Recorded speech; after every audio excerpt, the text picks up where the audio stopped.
Alright guys, today I am very excited to be bringing you a deck profile from Matthew Chen, who got top 64 at YCS Dusseldorf 1, with a list, a Salamangreat list that he built alongside his friends Ron and Avinash, who've shown up on the channel previously, so go and check out their deck profiles as well. Before we get into this live deck profile from Matthew, I just want to mention that we are still running the giveaway.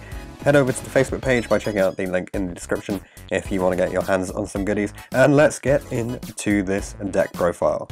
Hi, I'm Matthew Chen. I just topped the YCS Dusseldorf one that just happened this past weekend with Salamangreat. And here's my deck list. The hand traps were a pretty big component of the deck. We just went with like the most versatile ones, as well as the most high impact ones. So it was 3 Ash,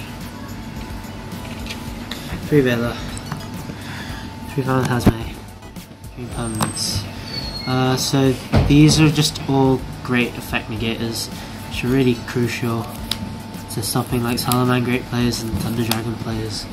This has just always been the most generic hand trap, so you just play it at 3. And finally this one's just like, it's really good in the mirror. It just applies pressure, it fixes hands.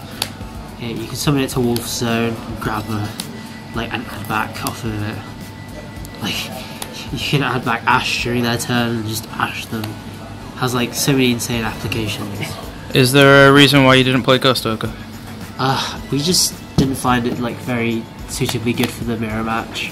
Like, the only good card to hit is the normal summon of a Debug or a Gazelle, and that doesn't work entirely, especially if they're playing well in their list. So just not consistently good enough to stop their play string.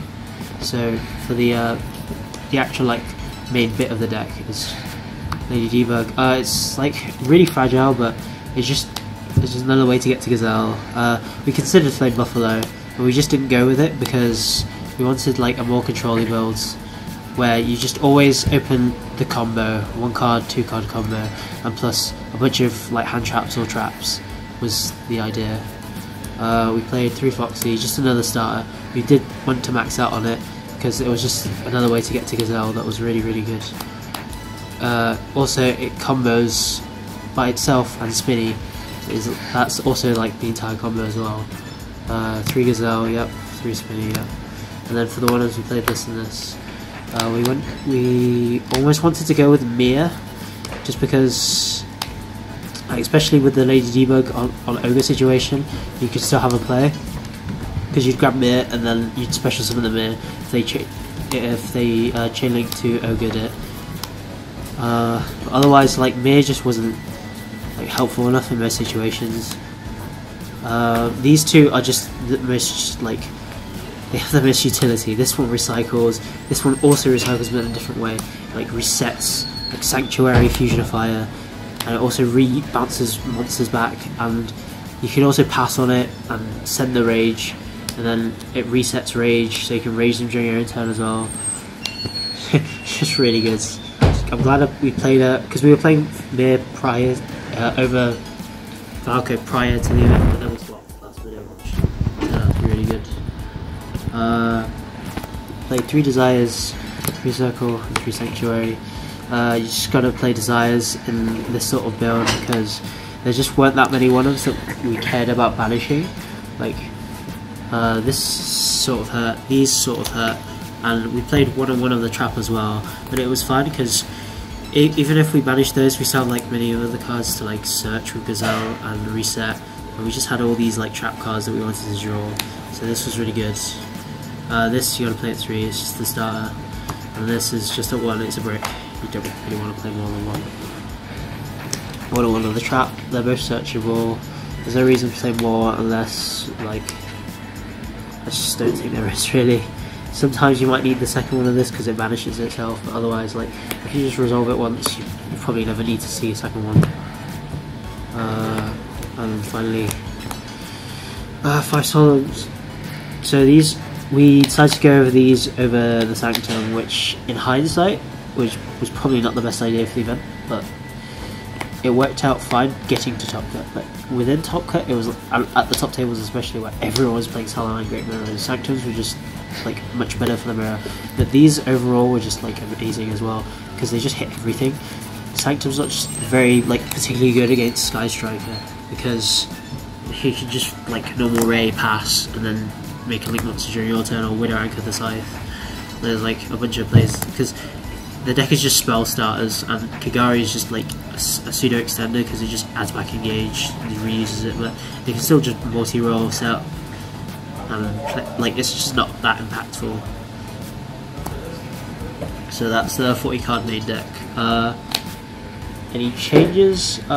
We didn't play Will, which I'm not sure was entirely the best decision, but like our like mentality behind Will originally was that it doesn't do anything to help extend the combo, because at the end of the day all you want to do is end up with a trap and a follow-up, and Will doesn't really seem to do that.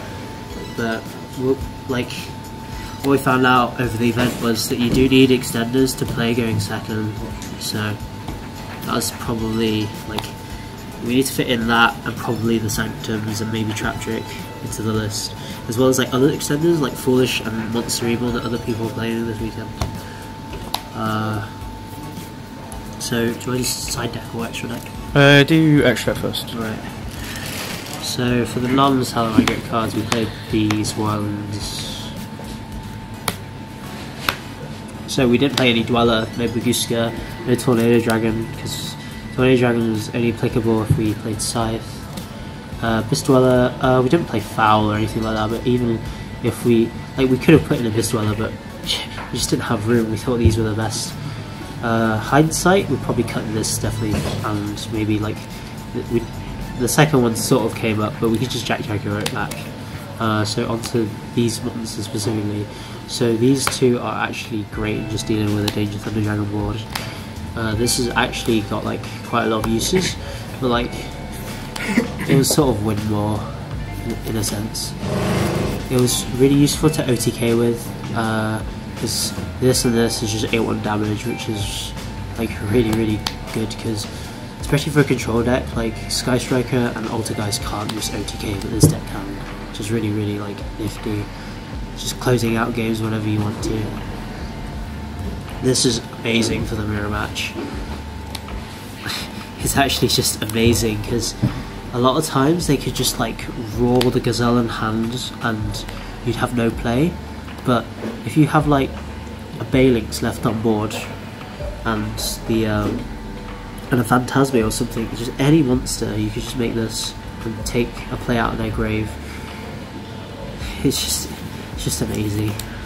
Like there's so many random fire type monsters in the game, like Ash, Phoenix, like even the True Draco monsters like Ignis is fire.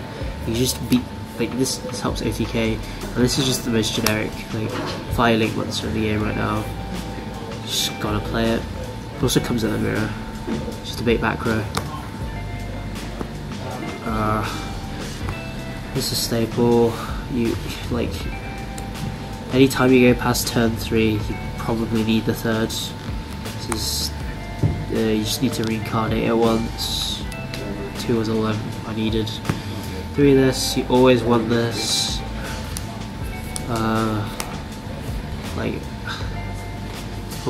Like sometimes you have to Jack Jaguar, put one back, so you make 4 or 5 a game easily if it goes past turn 3. This, you were on the train of we needed 2 of this, but hindsight, you should probably just get away with playing 1. If it sticks on your turn 1 boards, you should probably just get away with 1. We missed Dweller from the extra. There's a bunch of other things. Like, yeah, Dweller's probably the most crucial one, because it means that when you make a bigger board, you can back it up with a Dweller, which is just like Dweller plus Raw is just game in the mirror. So side deck. Yeah, side deck. 3 Pancratops, 3 Tuntuster. He was just good generic removal cards. Side these in the mirror, side these against other decks. So for another hand trap that we played, You need these for the Danger Thunder Dragon matchup because the boards they make are just so scary. Just loop 2 cards out your hand and then set up like 2 negates.